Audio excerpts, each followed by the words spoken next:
Welcome to Witch Way. I'm your host Elise, and this is the tale of the Witch of Treva. Once on a time, long ago, there lived at Treva, a hamlet in Zenor, a wonderful old lady deeply skilled in necromancy.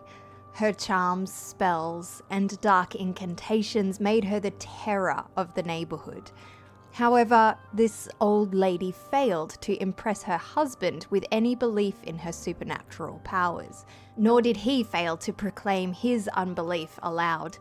One day this skeptic came home to dinner and found, being exceedingly hungry, to his bitter disappointment, that not only was there no dinner to eat, but that there was no meat in the house.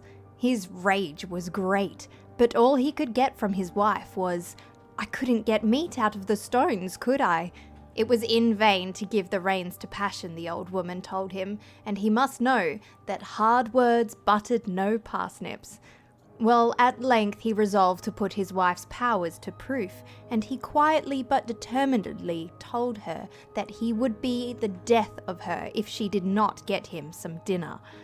But if in half an hour she gave him some good cooked meat, he would believe all she had boasted of her power, and be submissive to her forever.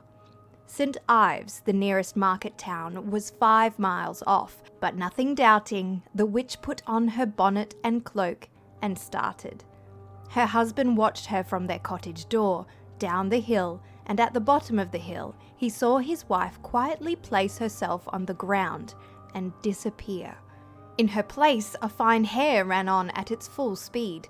He was not a little startled, but he waited, and within the half hour in walked his wife with good flesh and taties all ready for eating.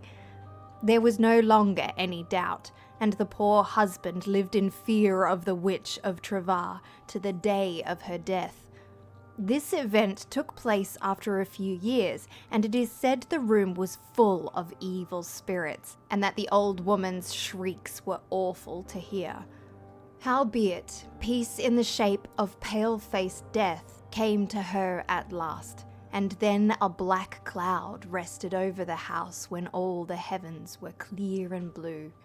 She was borne to the grave by 6 aged men, carried as is the custom underhand. When they were about halfway between the house and the church, a hare started from the roadside and leaped over the coffin. The terrified bearers let the corpse fall to the ground and ran away. Another lot of men took up the coffin and proceeded. They had not gone far when Puss was suddenly seen seated on the coffin, and again the coffin was abandoned.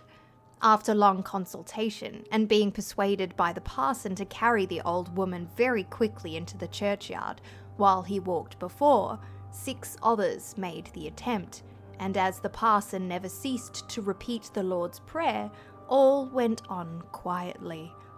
Arrived at the church stile, they rested the corpse. The parson paused to commence the ordinary burial service, and there stood the hare, which, as soon as the clergyman began, "I am the resurrection and the life," uttered a diabolical howl, changed into a black, unshapen creature, and disappeared.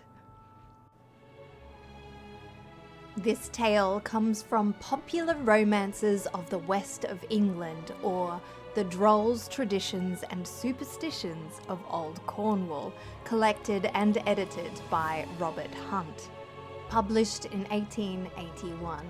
There are many other tales of witches in this book, and I hope to share them all with you here on Witch Way's Folklore and Fairy Tales.